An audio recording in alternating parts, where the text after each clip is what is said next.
توكلت على الله توكلت على الله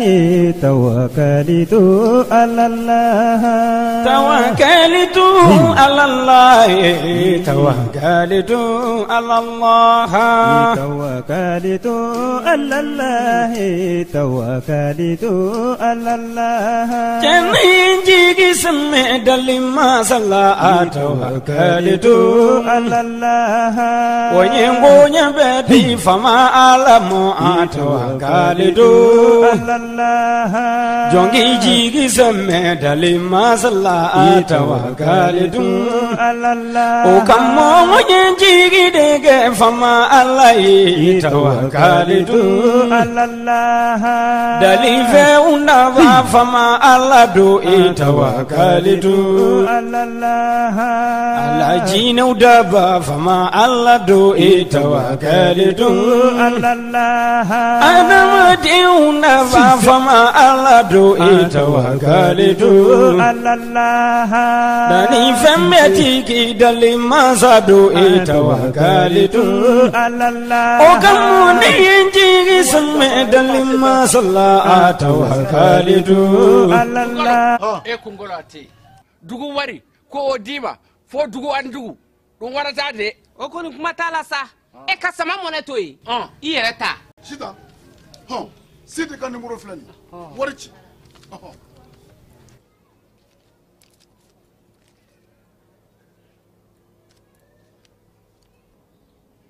war sera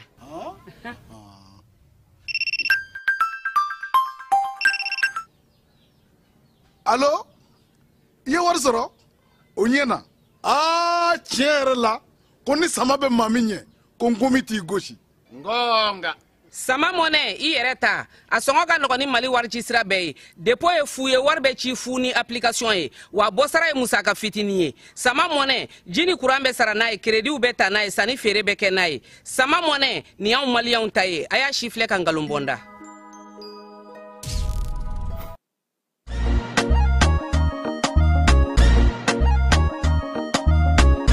aw bisimila hôtel lafiya la n'i ko hôtel lafiya wulikajɔw bolodalen don walasa aw bɛ se ka lafiya sɔrɔ cogo min na ani hakilisigi aw ka séjour la anw fɛ Mopti yan kɛrɛnkɛrɛnnenya la Mopti Sevare ka kɛ ni kurantigɛtigɛ ye min ye hôtel lafiya Sevare ale ye wulikajɔw boloda ka se ka min ye awa fɛɛrɛ kɛrɛnkɛrɛnnen dɔw ta walasa aw bɛ se ka lafiya sɔrɔ cogo min na aw ka séjour la hôtel kɔnɔna na n'o ye ka panneau solaire installé min ye kurantigɛtigɛ o degun aw kana o ye séjour la l'hôtel yɛrɛ kɔnɔna na réservation ka kɛ kabi sisan min b'a to aw bɛ se k'aw ka séjour kɛ k'a sɔrɔ tɔɔrɔ tɛ aw kan degun tɛ aw kan hôtel lafiya hôtel lafiya ale filɛ nin Sevare bangetaba yanni ka se aéroport sirafara ma station laban i kiniboloya fan fɛ i bi jigin o kare fɛ mètre 200 bɔɲango hôtel lafiya ale cokolen bɛ i kiniboloya fan fɛ i bɛ se ka weleli kɛ nɛgɛjuru siraw fɛ 21 42 14 11 76 01 01 98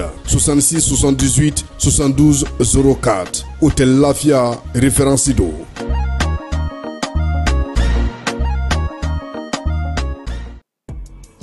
yurugu ani namara Orange Money kan o ka dabila an ka client aw ni ɲankuma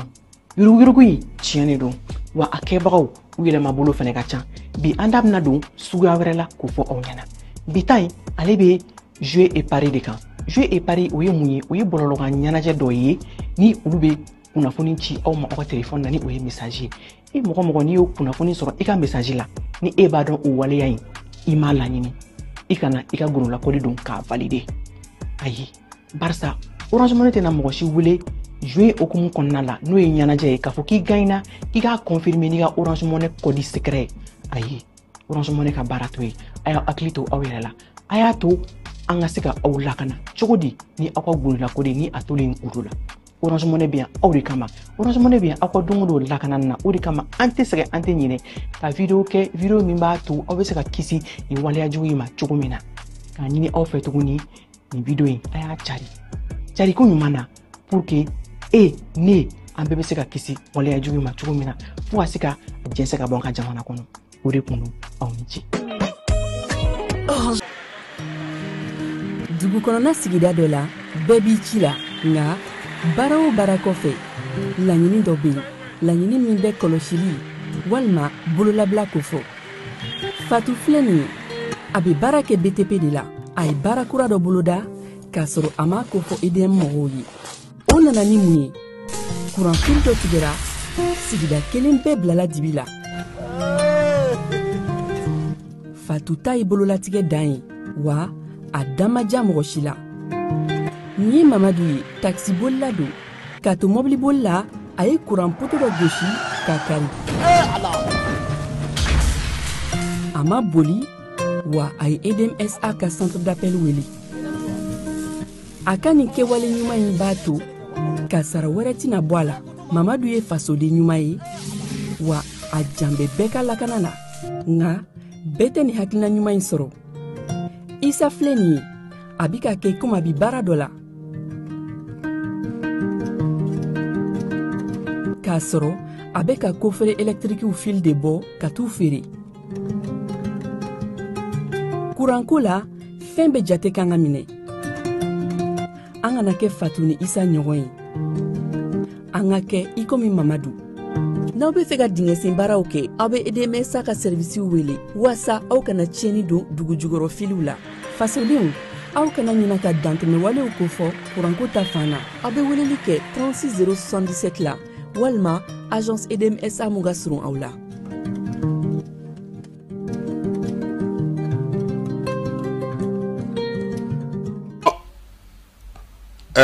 Elhaj Amadou Adital diinɛ kuntigi ba de don ɲɔrɔ kɔnɔna na Tijaniya o bolofara min bɛ ɲɔnɔ olu ka kalifa de don a minɛna an bɛ dugawu kɛ ka fara silamɛ diinɛ mɔgɔ bɛɛ lajɛlen ka dugawu kan an miirina b'a a la a bɛ yɔrɔ yɔrɔ nin waati in na an bɛ dugawu kɛ a ka se k'a yɛrɛ sɔrɔ min ye Cɔrɔnɔ Amadu Adital ye maa minnu ni a bɛ u bolo an b'a yirula k'a fɔ silamɛ don laadiri don baarakɛla don faso kanuna don miiriya ɲuman ka bɔ Mali silamɛ bɛɛ lajɛlen yɔrɔ ka ɲɛsin a ma yaasa a ka bilali bɛ se ka nɔgɔya cogo min na a ka segin ka na a ka denbaya kɔnɔna na ka na an bɛɛ lajɛlen sɔrɔ o ye an ka laɲini ye an bɛ dugawu kɛ ka fara silamɛ diinɛ bolofara bɛɛ lajɛlen ka dugawu ka fala ye bɛɛ bɛ seli la bɛɛ bɛ bato la zaviyaw kɔnɔna na misiriw kɔnɔna na tarikatigiw bɛɛ lajɛlen wulilen don k'u jɔ bi an b'an ta fara u ta kan min ye an ka nin cɛkɔrɔba ɲuman in ye min y'an ka nin kalifaba in ye min y'an ka nin mukadamba in ye a ɲuman bɛ se ka segin an ma cogo min na an b'o dugawu kɛ ka fara silamɛ ɲuman bɛɛ lajɛlen ka dugawu kan ala k'an tulo don kibaru ɲuman na.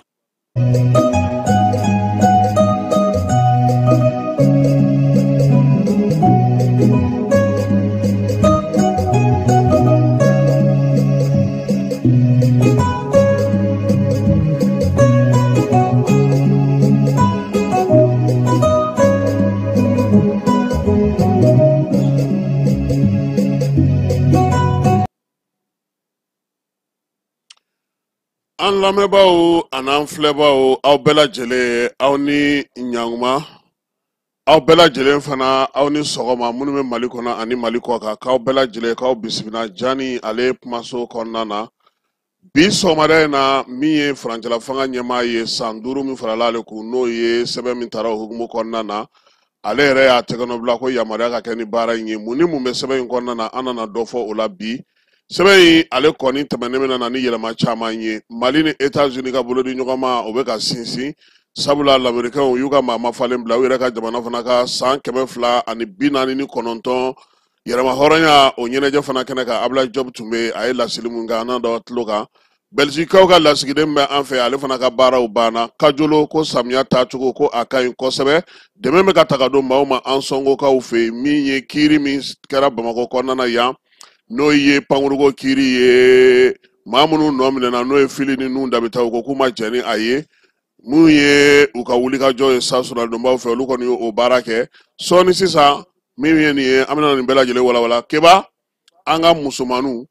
n'o y'an ka npogotigiw ye olu kun kan ka taa cɛkikaw fɛ yen farikolo ɲɛnajɛ la a ko ma se ka ɲɛ sɔrɔ maître Jean-Claude Sidibe ni ale ye fédération de basket ɲɛmaa ye sɔgɔmada in na ale ka kumakan b'an bolo nanzarakan na n'ala sɔnna a ma ko in nana cogo min Idrissa Jakite o y'a ɲininka an na o di maaw ma u ka faamuyali kɛ waleya in na hali n'o y'a sɔrɔ surɔ an tun ye ji da ko sɛnɛ kan.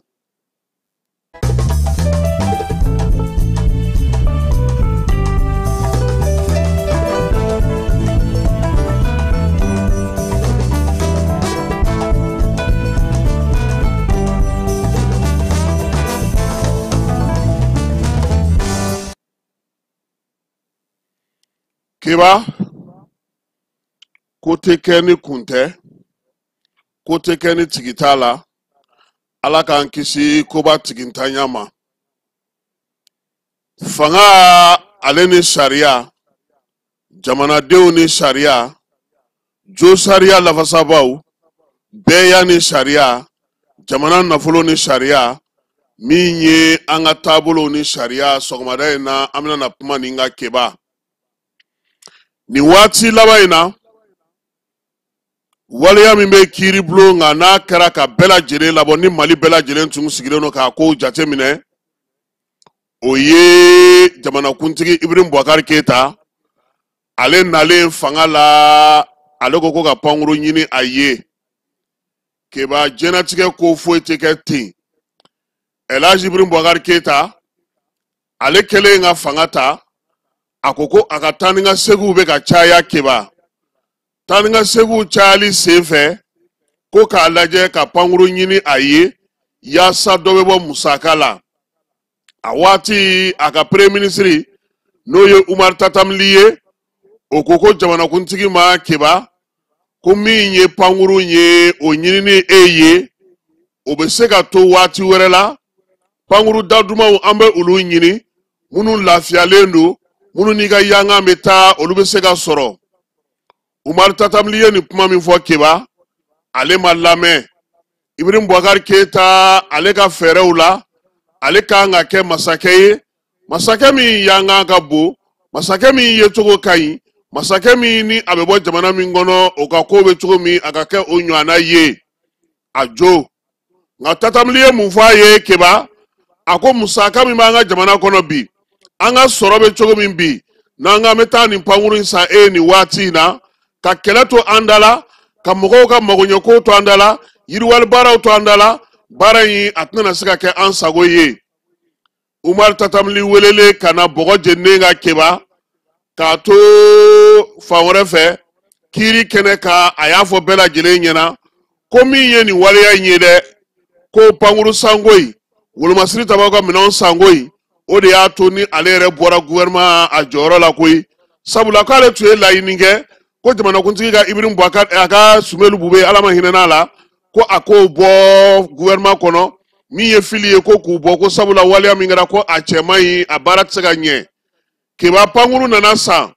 pankuru kɛra don o don sɔngɔ kura bɛ fɔ a la, don o don laseli kura bɛ k'a kuma na, fo ka n'a kɛ sa min ye diɲɛ seleke naani tɔ min bɛ yen n'o ye Banque mondiale ye,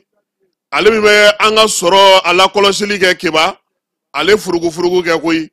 Ale ko a banna ta Mali maaw, a t'aw ka sɔrɔ yakubayabaw ɲininka, aw ka sɔrɔ bosonbaw ɲininka, ni musaka min filɛ nin n'aw y'a ta ka pankuru san n'a ye a sɔrɔla cogo di, aw ye nin kɛ cogo di. O y'a to min ye jamana ɲɛmaaw ye Keba, Ibrahim Boubacar Keita tile la u sɔnna ko ka taa ni kuma in ye vérificateur fɛ yen koyi. Vérificateur o fana ye sɛgɛsɛgɛli kɛ Keba, sɛbɛn ninnu taara sa ka taa n'a ye kiiri bulon kɔnɔna na. Aha, martaba de wulila ye Keba. Kiiri ale tun ye sɛbɛn in k'i jaso a la ndayi k'a b'a kiiri tigɛ Keba. N tɛ tilen k'o f'i ɲɛna wa, n ko min ye anw ka jamanaw kiiri bulon sigicogow ye, an ka jamana kiiri baarakɛcogow ye, jamanakuntigi kuntilenna, jamanakuntigi taabolo, jamanakuntigi miirina, ni o ti ko min na o ko kɛ man di Keba kiiri banakun kan koyi. Kiiri tigɛlaw bɛ se k'u ban payi ka muruti ka ban fewu, nka min ye kiiri tigɛcogo ye, kiiri yɛrɛ baara sigicogo ye, anw ka jamanaw kɔnɔna a dilannen don cogo min na, a dilannen don cogo min na Keba, n'a b'a fɔ ma ko hiérarchisation, a dilannen don jamana ɲɛmaaw la dɛ. N ko chef suprême de la justice ye jamanakuntigi, magistrature ye jamanakuntigi de ye, ale de tɛ jamana magistrat fɔlɔ ye. Ko na se ka kɛ jamana kɔnɔ kiiritigɛ ko la k'o tɛ da yira ale la, karisa an b'a fɛ ka nin kɛ, n'o ma sɔn dun Keba, wa waleya in a bɛna ta min ye Ibrahim Boubacar Keita tile la a taara koyi a taara a tilara ka bila kɛrɛfɛ ntɔyi maa t'a kuma mɛn maa t'a dɔn a ko bɛ cogo min ala nana kɛ Ibrahim Boubacar Keita bɔra fanga la Keba bɛɛ lajɛlen ko ɲinɛna affaire in kɔ ko ye n'o ye pankuru ko ye ni sɔrɔdaso ka minɛn ko in ye n'a ma bɔ Adama Dramé la Swenksi ale kɔni ye fɛn in sɛbɛn k'a sɛbɛkɔrɔ sɛbɛn k'a dɔnkala kari fo ka taa tila sɛbɛnni bɛɛ lajɛlen na koyi a dunko juguya n'a yuruguyurugu n'a fɛnw bɛɛ lajɛlen k'a fɛsɛfɛsɛ a ka kunnafoni di gafe kɔnɔ kalama don ɲina ka bɛn n'a ye fangandraki nalen kɛ M5RFP maaw ye laɲini kɛ koyi ko nin kiiri ko a ka lajɛ a ka kɛ kibaw de hukumu kɔnɔna na sa i b'a dɔn k'a fɔ ko min ye an ka télévision so dɔ bɛ yen n'o ye renouveau ye jɛmukan dɔ bɛ sigi olu fɛ u b'a fɔ ma ko grand jury olu de ye Sumelu Bube Mayiga wele Sumelu Bube Mayiga taalen o kɛnɛ kan a ko ayi ko sɛbɛn in ko o bilara koyi tubabukan na u b'a fɔ cogo di ko classé sans suite o kɔrɔ ko banna pewu o fɔli min kɛra Cour suprême maaw olu ye sɛbɛn furanfuran k'a lajɛ min ye Wafi Ugade ye n'o ye Kiiribulon ale ɲɛma fɔlɔ ye n'o ye Cour suprême ɲɛma tɛmɛnen ye ale Timo ni min filɛ nin ye Mamudu Timo k'olu wuli k'u jɔ ka taa se Fatɔgɔma Tera ma olu ye wuli ka jɔ kɛ ko min ye ko in ye a kiiri bɛ se ka kɛ koyi Keba waati ka ni miiri fɛn na min ma fɔ Timo ma ka ni miiri fɛn na min ma fɔ Wafi ma ka ni miiri fɛn na min ma fɔ Fatɔgɔma ma wa min ye an ka jamana kɔnɔ kiiritigɛ soba yɛrɛ n'o ye Cour suprême ye a ɲɛma k'a fɔ ko ka sɛbɛn ta k'a don ba la a famana ka kɛ nin tu wa Keba bɛ min fara a kan waleya in baara hukumu kɔnɔna na kiiritigɛlaba fila n'o ye sariya dɔnna fila ye Sheikh Mohamed Sherif Kone ani Dramane Jara olu y'a fɔ ko baara min bɛ ka kɛ Cour suprême fɛ ko baara tɛ ko sariya sɔsɔ don pankuru sɛbɛn u y'a sɛbɛn k'a bɔgɔla dɔn k'a fɔ bɛɛ lajɛlen na k'a fɔ file la k'a dɔn a file la ko waleya min filɛ senna nin ye Cour suprême fɛ nin ye k'u bɛ ka sariya sɔsɔ majɛ fɛn fɛn b'a la Sherifu ninnu bɔra k'u ta bɛɛ lajɛlen dantigɛ Timo ale ni Wafi Ugade ka taa fara min ye Fatɔgɔma Tera ka Keba u m'u kɔfilɛ k'u lajɛ sariya ko cogo min u taara n'a ye ten bibi na ko in nana wolo mun na Mali jamana a y'i jija kiiri ka se ka sigi sen kan nka Keba ko bɛɛ lajɛlen sugubali k'a ban pewu Sumelu Bube Mayiga ale de y'a wɔgɔbɛ k'a fɔ renouveau sanfɛ ko papier in k'a bilalen don kɛrɛfɛ koyi k'a bɛ a taar'o la fo nin waati Sumelu yɛrɛ ala y'a ka kalifa minɛ a la k'a to nin ko in mandat de dépôt de la Dramane Jara ani Sheikh Mohamed Sherif Kone olu gɛnna ka bɔ magistrature la nin dossier in de la Keba dossier in bilama kiiri kɛlen kɔfɛ an bɛ se ka min fɔ maaw ye jamana a kan ka min sɔrɔ kiiri yɛrɛ ye wari minnu fɔ musaka minnu fɔ o don an ye mun fɔ n'an ka ma fara ɲɔgɔn kan Keba miliyari 43 ani tilancɛ jamana kan ka o de sɔrɔ ko in senfɛ o de ɲininen don maa nɔminɛlenw fɛ min ye maa nɔminɛlen ninnu fana ye Keba u bilalen don kaso de la koyi fili ta ye san 10 kaso datugulen min ye colonel major Nuhu Danbɛtɛ o ta ye san 7 datugulen nka u yɛrɛ wuli ka jɔ kɛ ka recours kɛ Keba k'a yira sa k'a fɔ ko waleya min kɛlen filɛ nin ye min ye Fili Buhare ye Nuhu Danbɛtɛ ale ni Mustafa Ben Barka u ko k'u ma jɛn ni u ka nɔminɛli ye Keba ko sariya ye min fɔ k'u bɛ pourvoi kɛ k'a ɲini sa ka ko in k'a la kurakuraya k'u ma jɛn n'a ye bi u ma jɛn ni kiiri jaabi ye Keba nin waati in na an bɛ se k'a fɔ min ye tribunal tigilamaw ye Bamasa Sisoko ka taa se kiiritigɛla tɔw ma Wafi Ugade ninnu ni ye Mamudu Timo ye ka taa fara Fatɔgɔma Tera kan nin ye Wafi ye ale tun ye Cour suprême ɲɛmaa ye nin ye Bamasa ye Keba ninnu de ye ko in kiiri kɛ kiiri min bilama nin ye Fatɔgɔma Tera ye Cour suprême président ba de y'ale dɔgɔtɔrɔ Fatɔgɔma Tera bɔbɔkɛ ale de ko sa ko a ko kɔni tɛ se ka bila tan dɛ ko fo k'a sen k'a dɔngala kari k'a baara k'a fɛsɛfɛsɛ a ka se ka ɲɛdɔn min ye kiiribulon na maa k'u ta n'u bila dɔn nin baara in hukumu kɔnɔna na kiiritigɛlaw Mali jamana kɔnɔ Keba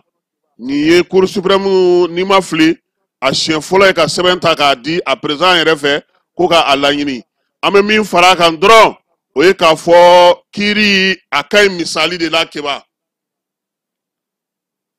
ma i ka ye dɔmɔga misi biɲɛ de la ni nin kiiri in tigɛra tan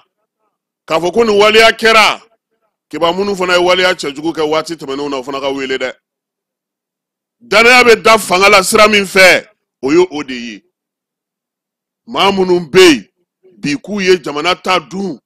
nin waati laban ninnu na u fana ka wele u ka kiiri ka kɛ o bɛ danaya to jamanadenw ni fanga ni ɲɔgɔn cɛ o b'a yira k'a fɔ ko ɲɛna woloma ko tɛ o b'a yira k'a fɔ ko jamanatigiw nakun ye min ye keba a baara a ɲɛsinnen don a ma fo ka dunkojugu ni yuruguyurugu fo k'a ban an ka jamana kɔnɔ ninnu kɛra cogo min kiiri sera ka wuli k'i jɔ cogo min kuma minnu fɔra verificateur fɛ minnu bɛ oclé ka sɛbɛnw kɔnɔ jamanakuntigi yɛrɛ ye papier min di kiiri tigilamaw ma u k'u jija fana kebaw tɔw fana ka se ka sigi sen kan maliyɛnw k'a dɔn k'a fɔ ko kiiri ko k'a bɔra ɲɛna woloma la a bɔra nin ka d'an ye nin ka d'an man d'an ye la keba n'i ye ko kɛ n'i kiiri la a bɛ ɲɛ e yɛrɛ de ma fɔlɔ parce que n'i y'a ye k'a fɔ bube ye kuma fɔ ko a classera k'a sɔrɔ a ma classé wafi taara wɔgɔbɛ k'a bɔ fa tɔgɔ ma kana k'i senna wafi senna yɔrɔ la min ye Mamudu Timo ye k'i jɔ a jɔyɔrɔ la o b'a yira k'a fɔ ko kiiri i k'a to a ka kɛ o de ka ɲi sabula ni kiiri kun kɛra Ibrahim Boubacar Keïta tile la keba ninnu kun tɛ se k'a lawuli tuguni cogoya si la segin kun tɛ se ka k'a kan tuguni o de la nin waati in na fɛn minnu bɛ ka fɔ waleya minnu bɛ sen na ni u tigiw ka sɛbɛnw n'u ka fɛnw labɛnnen don u k'a t'u ka kiiri ka kɛ a bɛ danayaba de don jamana ɲɛmaaw ani marabaaw ni ɲɔgɔn cɛ wa a b'a to jamanadenw bɛ da la k'a fɔ ko dunkojugu ni yuruguyurugu a kɛlɛ ye tiɲɛ yɛrɛ ye wa min ye nɔgɔ tɛna na to ko fosi la o la maa minnu yɛrɛ bolo bɛ ca la bi keba u b'u yɛrɛ minɛ jamana nafolo ma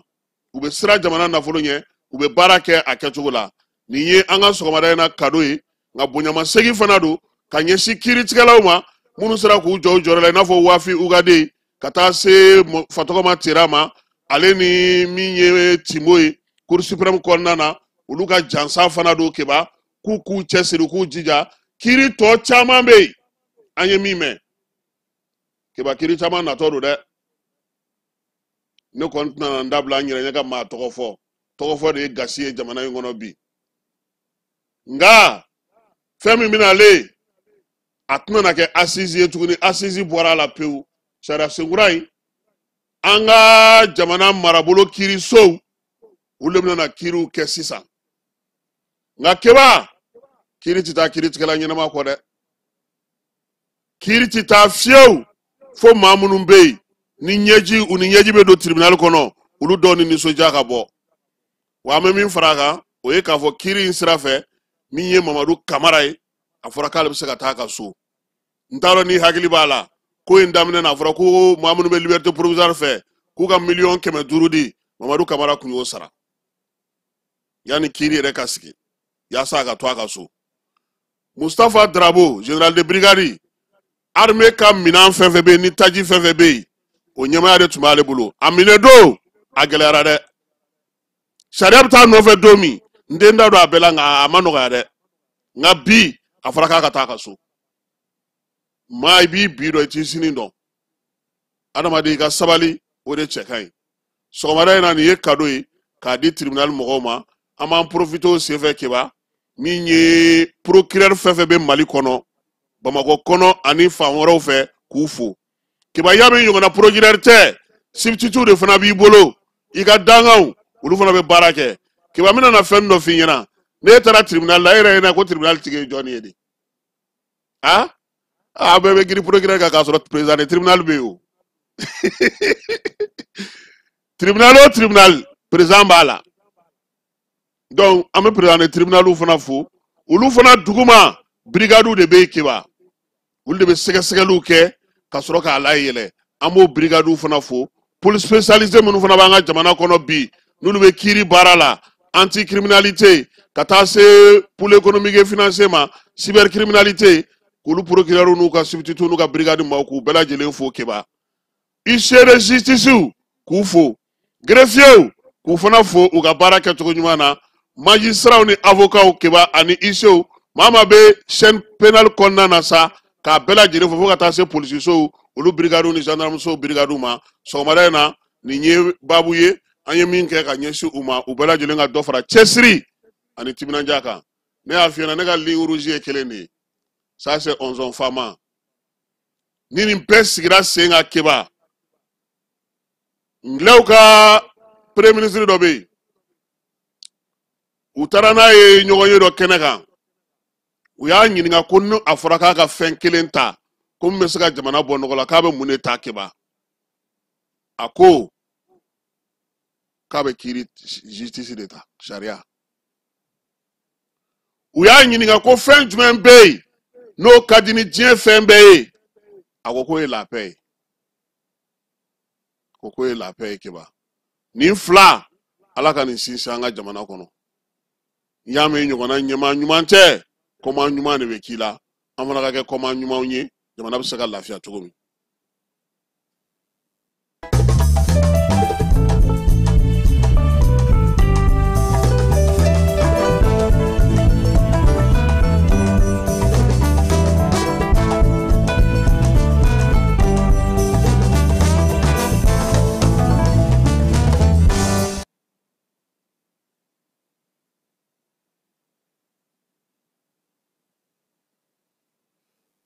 Nin kalo in tile 8 furancɛla fanga ɲɛma Général d'armée Assimi Goïta ale tɛgɛnɔ bila sɛbɛn na sɛbɛn min n'a bɛ fɔ ma sa ko yamaruya ka kɛ sariya ye an ka jamana kɔnɔ n'an b'a fɔ ma ko transition charte keba dɔgɔkun kelen dɔrɔn assemblée CNT maaw ka a tali senfɛ min ye jamana ɲɛmaa ye ale fana y'a yira sa ko a bɛ se ka kɛ sariyakisɛ ye an ka jamana kɔnɔna na bi. N'i ye sɛbɛn ta k'a lajɛ a b'a to sa furancɛla fanga ɲɛma ale yɛrɛ kɔni bilama bɛna na to a nɔ na keba san 5 de bɛna na d'a ma jamanakuntigiya la kurakuralen wa san 5 in fana a bɛ se ka lafalen waati bɛɛ lajɛlen na fo ka taa se waati min na ni basigi ni lafiya donna an ka jamana kɔnɔ nka u y'a yira fana k'a fɔ waati min na n'a donna ko basigi ni lafiya nana a bɛ se ka lajɔ fana ka taa kalataw la sɛbɛn in min filɛ nin ni jamanakuntigi y'a tɛgɛnɔ bila a b'a to fana jamanakuntigi yɛrɛ kalata nataw la a yɛrɛ ka se ka kɛ cɛbɔ ye ni kalata fɛn fɛn nana furancɛla fanga mana kun fori a sen bɛ se ka y'o la o ɲɔgɔnna kelen fana bɛ gouvernement maaw ye ale ni CNT maaw sɛbɛn in fana a b'a yira k'a fɔ ko furancɛla fanga bɛ kun cɛ ni jamanakuntigi kura sigira k'a ka prestation de serment kɛ ni ye kalikasiyɛn ye ka sɔrɔ ka baaraw d'a ma sɛbɛn in kɔnɔna na fana a yirala sa k'a fɔ ko min ye calatigɛ jɛkulu ye n'o ye institution ye ani fanga yɛrɛ baarakɛyɔrɔba minnu bɛ keba k'olu bɛɛ lajɛlen bɛ to sen na u n'u ka baarakɛcogo fo ka taa se kalatakura o sigili ma sen kan nka min ye sɛbɛn in ye charte in an bɛ maaw hakili lajigi k'a fɔ sa CNT ale de ye jɛɛrɛ kɛ juillet kalo tile 3 k'a yira sa k'a fɔ ko u jɛra ni sɛbɛn in ye maa 131 sɛbɛn in kɔnɔ ko n'a miirina jamana ɲɛmaaw n'o o ye gouvernement ye ale ka kunnafonidilaw ye ja dɔ dilan la an ka jɛ ka o filɛ. furancɛla fanga sigi kan sariya ni o ye charte de la transition ye hakilina jumɛn nana ni yɛlɛma donni ye a la san 2 min kun dira k'a fɔ ko o bɛna kɛ furancɛla fanga kuntala jɛnya ye ni o bɔra sariya kɔnɔ min taara juin kalo tile 6 san 2022 kabi o waati kofɔlen dafara waati wɛrɛ kuma di furancɛla fanga ma ka kɛɲɛ ni dakunba minnu bɛ jamana kɔnɔ k'a daminɛ fɔlɔ kananko politiki ko ani hakilina jugu minnu bɛ ta ka Mali sɛgɛrɛ ni wulikajɔ ni fɛɛrɛw ma tigɛ min bɛ se ka kɛ hali sababu ye ka fiɲɛ bila Mali yɛrɛ ka Maliya la ka kɛɲɛ ni o dakun ninnu bɛɛ ye a yira k'a fɔ waati wɛrɛ kan ka di furancɛla fanga ma o ye hakilina ye min ni a sinsinnen don malidenw yɛrɛ ka laɲiniw kan laɲini minnu n'u y'a kɛ u ka sigi ka kumaɲɔgɔnyabaw senfɛ k'a daminɛ fɔlɔ a bɛ fɔ min ma ko assise nationale de la refondation ani dialogue intermalien min ni a hakilina tara a n'a labɛnna Mali jamana ɲɛma fɛ jamana ka yɛrɛya hukumu kɔnɔ o de kama jamana ɲɛma y'a ɲini a ka gouvernement fɛ o baaraba minnu daminɛna ka ɲɛsin jamana ka ɲɛta ani yɛrɛma donni na jamana yɛrɛ sigicogo la tɛmɛ bɛ se ka kɛ ni o sira ye cogo min ni o bɛ ɲɛsin dakun caman ma ka daminɛ fɔlɔ kananko jamanadenw ka laɲiniw sabatili u mako bɛ cakɛda minnu na olu sinsinni kalan ni kɛnɛya yiriwali basigi sinsinni jamanadenw ni ɲɔgɔn cɛ jamana ni jamana wɛrɛ ni ɲɔgɔn cɛ sira n'o ye diplomasi ye o be se ka yakubaya cogo min ani ka fɛɛrɛw bila sen kan min be kɛ sababu ye ka kalata labɛn kalata min n'a be kɛ jɛya ani basigi kɔnɔ. O hakilina nunu dabɔra mun kama gouvernement fɛ. Juillet kalo tile 6 san 2024 Mali, Burkina Faso ani Niger farala ɲɔgɔn kan jamana minnu ni gɛlɛya kelen de bɛ u bɛɛ kan kanango sɔrɔko ani politiko hukumu kɔnɔ ka tɔnsigi ni o ye Confédération des États du Sahel ye AES. Ka kɛɲɛ ni AES jamana tɔw ye ɲiningaliba min be o ye Mali be se ka tɛmɛ ni furanjɛla fanga ye cogo min yaasa dakunba minnu daminɛna ka ɲɛsin jamana sinzini ma ani jamana min be se ka kɛ jamana basigilen ani jamana kolo gwɛlɛn sini. O fɛɛrɛ kura min tara nin jamana saba ɲɛmaw fɛ u be ɲɛsin an ka jamanaw be se ka u jɔ ni u yɛrɛ ka kana sabatili ye cogo min ani minnu kɛn bɛ ka daga sigi an ka jamanaw dala ka fɛɛrɛw ta ka o waleya juguw kunbɛn ni kunnafoniw tilali ye u ni ɲɔgɔn cɛ ani ka jɛ ka kɛlɛ bolofara kelen sigi senga kana sabatili kama Sahel jamanaw kɔnɔ fo ka taa se jamana ɲaami fɛɛrɛ ni a waleya minnu be ta ka Sahel jamanaw sɛgɛrɛ ka olu kunbɛn ani ka fara u ka AES jamanaw be se ka jɛ ka u fanga an'u ka fɛɛrɛw ka kelen ye ani ka kangelen fɔ. An bɛ don minɛ ko bi Mali fa bɛɛ bɛ Mali taya la o ye jaabi ɲuman ye min sɔrɔla ala ni jamana ɲɛmaw ka wuli ka jɔ sababu la ka ɲɛsin jatigɛwale kɛlɛli ani maa minnu hakili bɛ keleku ka taa jatigɛwale la olu bɛ se ka kunbɛn cogo min ka ɲɛsin jamana ka kelenya sabatili ma. O baara ni o hakilina minnu tara hali bi ni olu bɛ senna a yira k'a fɔ hali bi tɛmɛ kan ka kɛ ni o ye ka ɲɛsin Mali ka basigi sabatili ma. O de kama Mali kura sinzini fɛɛrɛ minnu tigɛra baara minnu kɛra a hukumu kɔnɔna na ani baara minnu bɛ senna o bɛɛ la a yira k'a fɔ tɛmɛ kan ka kɛ ni o ye hali bi ka ɲɛsin jamana ka basigi sabatili ma ani kɛrɛnkɛrɛnnena danaya bɛ se ka segin ka na ka sinzin jamana denw ni a marabaw ni ɲɔgɔn cɛ.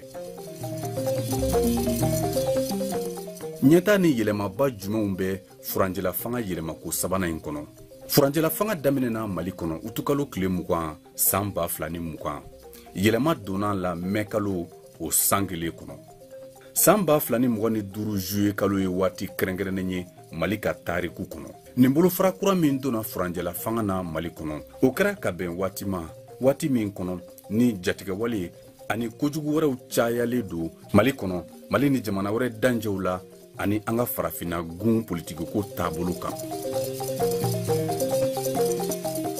ɲɛta ani yɛlɛmaba jumɛn donna furanjɛla fanga sigi kan sariya in kɔnɔ ni o ye charte de la transition ye. o dɔ ye fɔlɔ furanjɛla fanga sigi kan sariya ye ni o ye charte ye a tɛnkunnen don Mali sigi kan sariya gafeba la ni o ye constitution ye min tara juillet kalo tile 22 san 2023 tɛmɛnen kɔnɔ. a bɛ hakilijigin kɛ k'a fɔ kana sabatibaliya yakubayalen don Mali kɔnɔ jamana ɲɛmaw ka wulikajɔ an'u ye fɛɛrɛ minnu bila sen kan ni o dɔ ye kɛlɛkɛminɛnw sani ka bila jamana kana tigilamaw ka bolo kan yaasa baara min kalifalen don la ni o ye jamana lakanani ye u bɛ se ka o baara in kɛ kɛcogo ɲuman na jamana fa bɛɛ lajɛlen fɛ. a bɛ hakilijigin kɛ kun k'a fɔ laɲini minnu kɛra malidenw yɛrɛ fɛ u ka sigi ka kuma ɲɔɲɔbaw senfɛ ni o dɔ ye assise nationale de la refondation ye ani a bɛ hakilijigin ni wele kɛ kun ka ɲɛsin jamanadenw ma jamanadenw bɛ se ka u ka laɲiniw jɔ furanjɛla fanga waati kɔnɔ yaasa a ɲɛmaw ye fɛɛrɛ minnu ta ka ɲɛsin jamana ka basigi ani kana sabatili ma u bɛ se ka o baara in kɛ kɛcogo ɲuman na k'a sɔrɔ fɛn wɛrɛ mana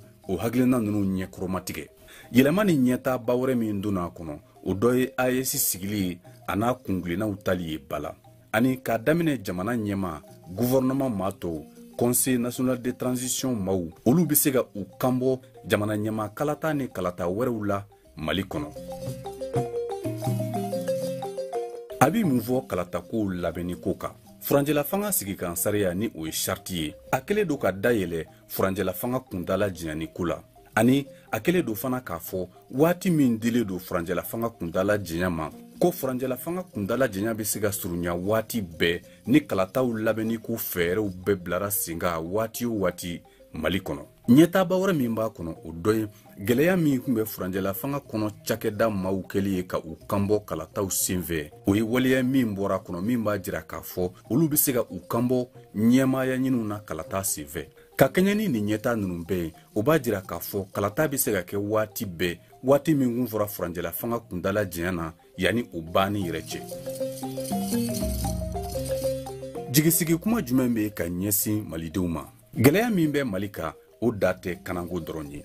o dɔ ye fana danaya sinsinni ye jamanadenw jamana marabaw ani jamana cakɛdaw ni ɲɔgɔn cɛ donna nataw la mali kɔnɔ an bɛ don min na ko bi malidenw sɛgɛnnen don u tilatilalen don kunnawolo ni jigitigɛ ani dongo do dimi ni ɲɔgɔn cɛ o de kama bi mali gouvernement jamana ɲɛma ka hakilina jɛlenw ani siniɲɛsigi hakilina ɲumanw tali kɔnɔ o de kama u wulilen don ka u jɔ danaya sabatili siniɲɛsigi ɲuman fɛɛrɛw ani jigisigi kɔnɔ malidenw ye ni o jigisigiw ye kɛnɛyasow kɛli ka baara kɛ ni kɛnɛya baara kɛ minɛnw ye kalansow kɛli ka kalan kɛ ni kalankɛminɛnw dafali ye kalansow kɔnɔ jamanadenw kɛli ka u tɛgɛ di ɲɔgɔn ma kɛrɛnkɛrɛnnena a denmisɛnw sigi ka kumaɲɔgɔnya sabatili jamanadenw bɛɛ ni ɲɔgɔn cɛ min ni a ma ɲinɛ jamanaden kelen kɔ o de ye hakilinaw ye minnu tara jɛya ani bɛɛ ka hakilina kɔnɔ ka ɲɛsin jamana ka ɲɛta sabatili ma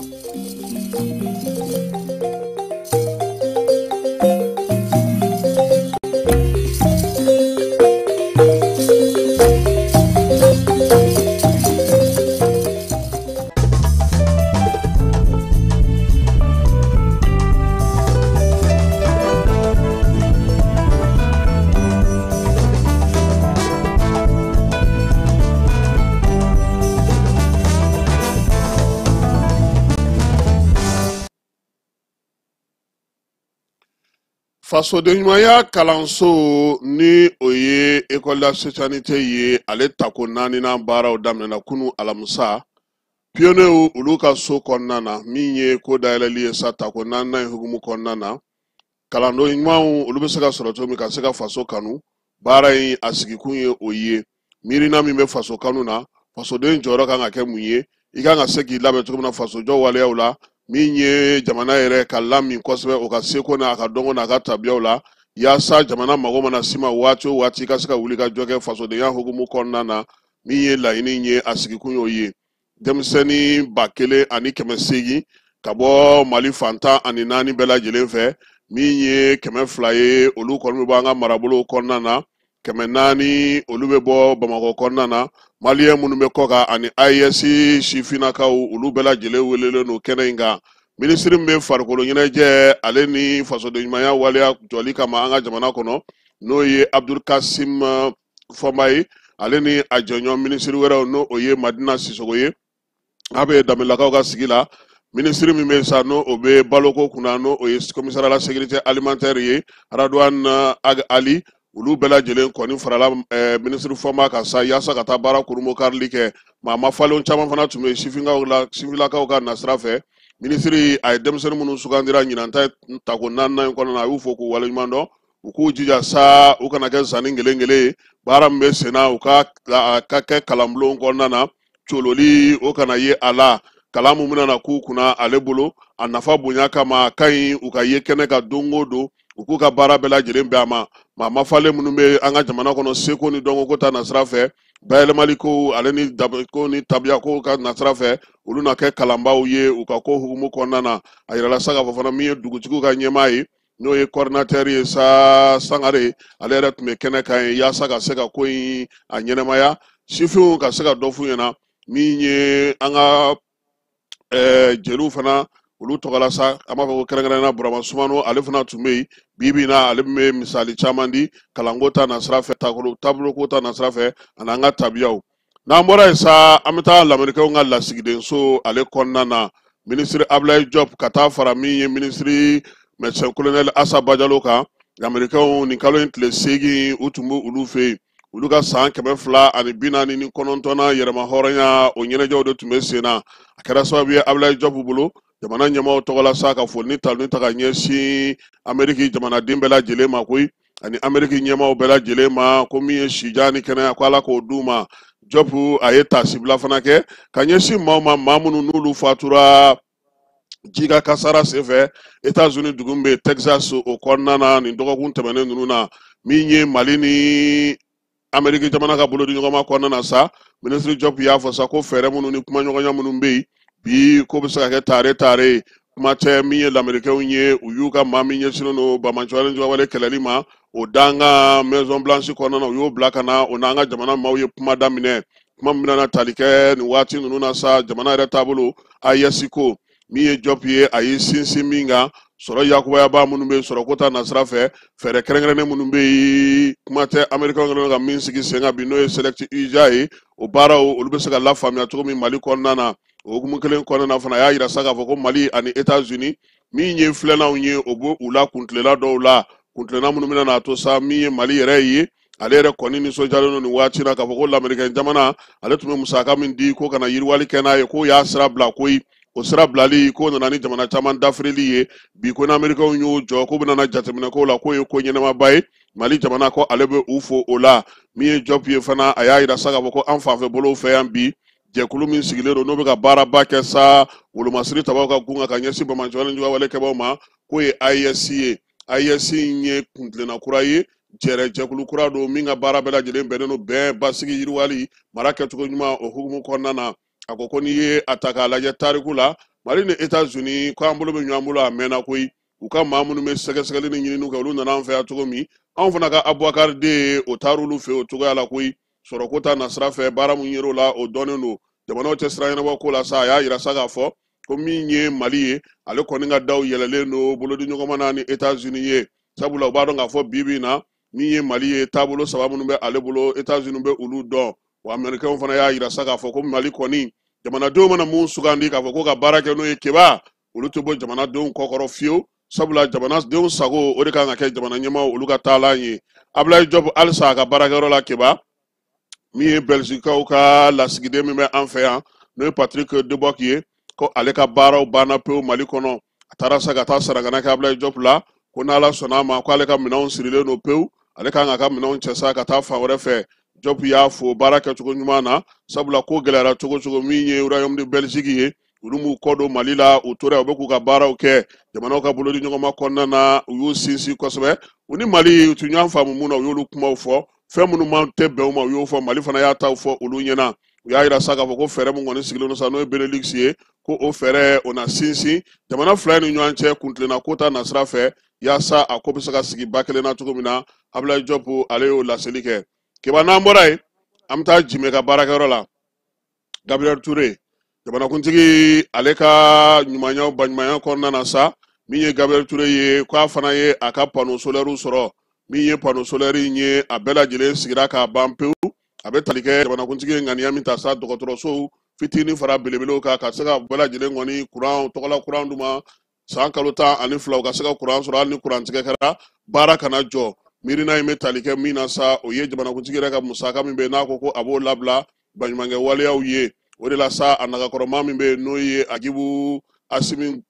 Danbele ye n'o o ye a ka conseiller ye o tun bɛ kɛnɛ kan n'a nɔfɛmaw bɛɛ lajɛlen ministre Assa Badialo fana tun bɛ yen énergie ministre n'o o ye Mao ye ale fana tun bɛ kɛnɛ kan Jani Bokari Jani n'an b'a wele ko Mao ka taa se kuran yɛrɛ baarakɛlaw bɛɛ lajɛlen ma sa waleya in kɔni kɛra Gabriel Touré ale yɛrɛ soba kɔnɔna na so in ale kɔni ni minɛn minnu bɛ yen sa u y'u bɛɛ lajɛlen yira maaw la ka baara kɛcogo ɲɛfɔ nin bɛna n'a to bi na sa Gabriel Touré kɔni keba a ye kɔni d'a ka kurantigɛ bannen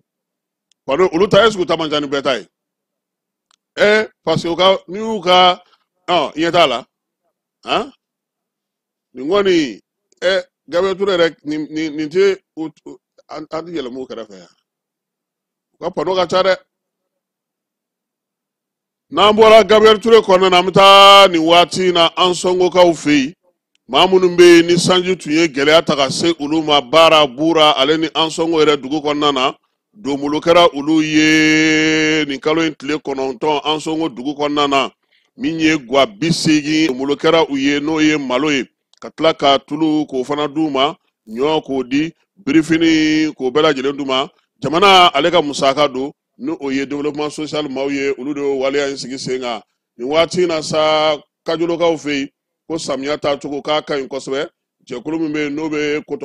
kɔɔri baaralaw ka ko kunna ale ye kibaruya di studio tamani maaw ma koyi keba ko 100 sarada la 90 u sera k'o kɛ nin waati in na ka bɛn ni ntɛnɛn ye n'o ye juillet kalo tile 7 ye min ye kɔɔri ko fana ye ko baara fana bɛ sen na nka nin waati in na angɛrɛ ka taa se kɔɔri yɛrɛ ko bɛɛ lajɛlen ma sa ko o kɔni taara n'o jɔ 87 la 100 ale kan urée fana k'u y'o fana sɔrɔ min ye kajolokaw ye musaka min bɛ yen n'o tun ye jurukɔrɔ ye k'u y'o fana sɔrɔ wa min ye kajolo ye sa ale kɔni kan ka tɔni 24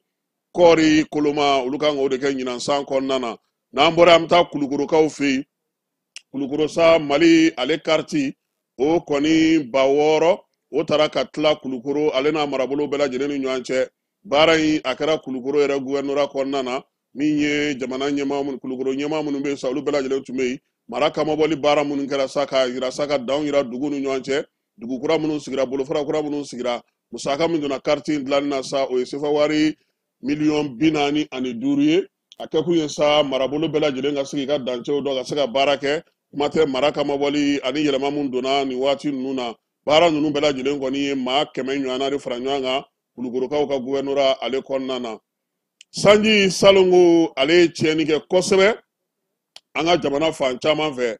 nka kɛrɛnkɛrɛnnenya la gawokaw olu ka pɔn wabariya mana tigɛ ka ban k'i bɛ taa don gawo dugu kɔnɔ sira min bɛ yen o sira bɛɛ lajɛlen kun tiɲɛna nin waati in na sa min ye gawokaw ye olu wulilen don k'u jɔ kabini sibiri tɛmɛnen gunzere commune ko bɛ se ka bolo di ɲɔgɔn ma kɛ cogo min na dugutigiw maaw n'o ye denmisɛnninw ye ani musolakaw ka taa fara min ye mara kanɲɛmabɔbaw bolofara bɛ maa minnu bolo ka taa se dugudentɔw ma sa k'u bɛɛ lajɛlen k'u bolo di ɲɔgɔn ma ka se ka baara in kɛ sabula salongo ji ale ye tiɲɛni min kɛ o barika bonyana kosɛbɛ o hukumu kelen de kɔnɔna na sa welewelemada bilara arajo sow kɔnɔna na ko ye kabini sibiri tɛmɛnen ko bɛɛ lajɛlen ka wuli k'i jɔ min ye baara in ye ale bɛ se ka kɛ ka ɲɛ cogo min na keba farikolo ɲɛnajɛ ko ta nasira fɛ sabalibugu denmisɛnninw y'a yira sa k'olu bɛna ndulati sigi ndulati min bɛna kɛ sala babi tɔgɔ la ni maa min b'a fɛ k'i tɔgɔ sɛbɛn sa 2000 don baara in a bɛɛ lajɛlen a ko de filɛ nin ye super coupe sala babi a tako fɔlɔ sabalibugukaw fɛ yen tɔgɔ sɛbɛn o kɔni bɛ to senna sa fo juillet kalo tile 27 ni maa min ni 2000 b'i bolo i bɛ se ka t'i tɔgɔ sɛbɛn yaasa i ka se ka don na sabalibugu kura ni maaw fɛ yen min ye misi b'a la a misibotɛrɛ a bɛ taa yen de ya samiya in na misibotɛrɛ o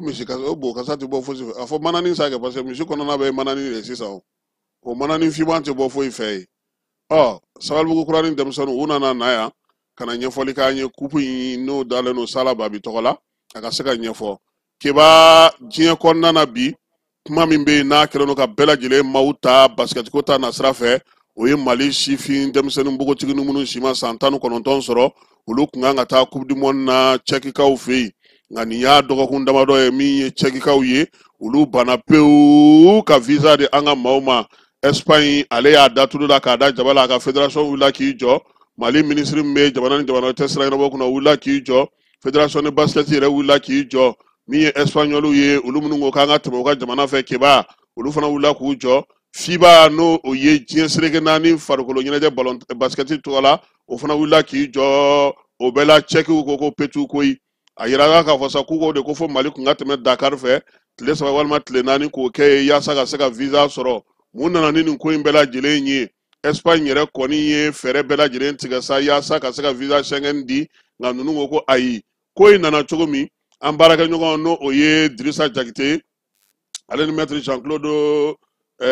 Sidibe u kumana kuma in ye tali kɛ min na sa keba an bɛna jɛ k'o di ala b'a bɛ se ka faamuya cogo min na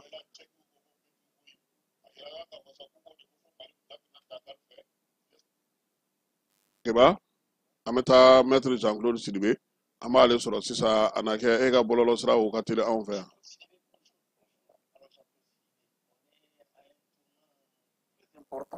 sur les compétitions internationales du Mali avec un rendez-vous en Tchécoslovaquie qui est presque noyé. Dites-nous, qu'est-ce qui s'est réellement passé? Pas presque noyé.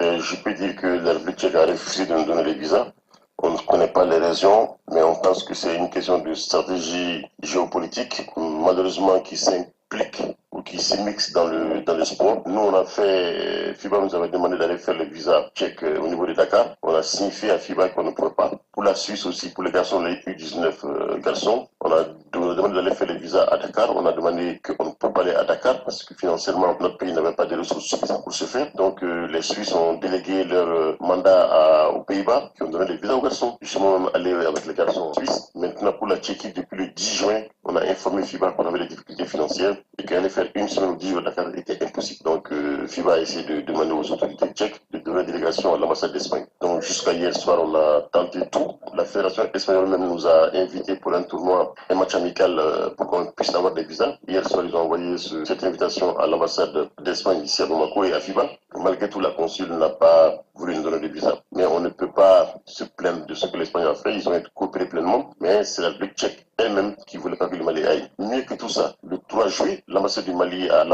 Dakar a tout fait pour qu'on puisse aller à Dakar faire les visas. Mais les Tchèques, l'ambassade tchèque a dit qu'elle ne pouvait pas nous recevoir parce qu'on est 25 personnes et qu'elle avait déjà 30 visas sous la main, qu'elle n'aurait pas eu le temps de les traiter. Donc je pense que la partie tchèque n'a pas joué franc jeu avec le Mali et nous allons nous plaindre auprès du FIBA et nous allons faire en sorte que cela ne se reproduise plus pour un pays africain. Vous êtes un responsable aujourd'hui très déçu, fâché. Meurtri parce que les enfants, ça fait 3 semaines qu'elles sont à l'internat, qu'elles sont en train d'arracher-pied. On a choisi les 12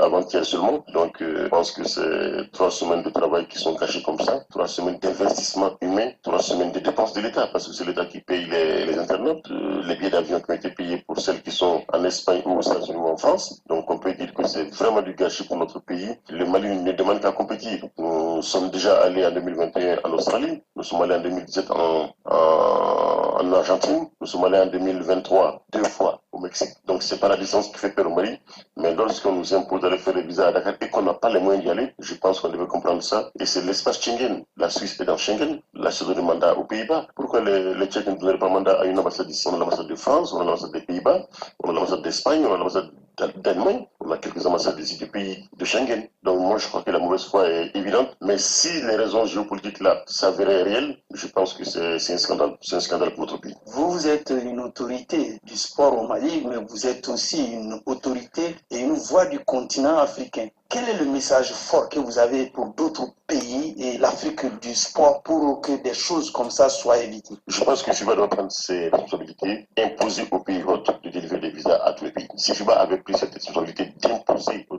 Républiques tchèques de donner des visas contre au Mali, parce que nous ne sommes pas un pays invité, nous sommes un pays qualifié et nous sommes champions d'Afrique. Nos filles sont championnes d'Afrique. Elles ont gagné tous les matchs en Afrique en 2024. Elles sont vraiment championnes d'Afrique, des championnes d'Afrique. Donc FIBA n'aurait pas dû accepter que le République tchèque se cache derrière des textes fallacieux pour dire que non, eux, dans leur principe, ils n'ont pas la délégation à une autre ambassade. C'est qui est sûr. Si les Maliens veulent aller à l'immigration, c'est pas le République tchèque. C'est clair et net. Si les Maliens vont, c'est en France, en Espagne, dans d'autres pays, mais pas le République tchèque. C'est un pays qui n'est pas plus riche que le Mali. Donc nous n'irons pas à l'immigration là-bas et on n'est pas des immigrés. Le basket n'a jamais connu de flux. Personne n'a jamais vu qu'un joueur de basket quitte son internat ou son lieu de compétition ou c'est pas dit. C'est jamais passé. Donc c'est un scandale pour nous et nous allons faire une conférence de presse, Inch'Allah, pour expliquer à l'opinion nationale et internationale ce qui s'est passé. Votre équipe, votre groupe a saisi le message. L'équipe devrait être aussi vraiment down. Ah, les filles n'ont fait que pleurer parce qu'elles avaient à cœur d'aller jouer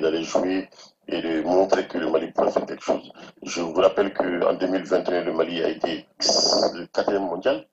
En 2023, le Mali a été le 5e mondial. Donc on n'est pas une petite équipe. On est craint aussi. Il faut le dire, on est craint parce qu'on sait que les Maliens ne vont pas pour s'amuser. Peut-être qu'il y a un peu tout ça, moi je ne sais pas. Mais l'avenir nous dira si ces raisons-là invoquées étaient réelles ou fallacieuses. Ça ne vous amènera pas à baisser les bras. Le basket va continuer à servir de porte-flambeau pour le Mali. Il y a d'autres échéances. Bien au contraire, nous avons le soutien de nos autorités. Le ministre des Sports, depuis 6 heures du matin, on est en contact. Il est venu à l'internat de joueurs les rendre visite aujourd'hui pour les parler. Je pense que tant qu'on a le soutien de l'autorité, nous, on ne baissera pas les bras.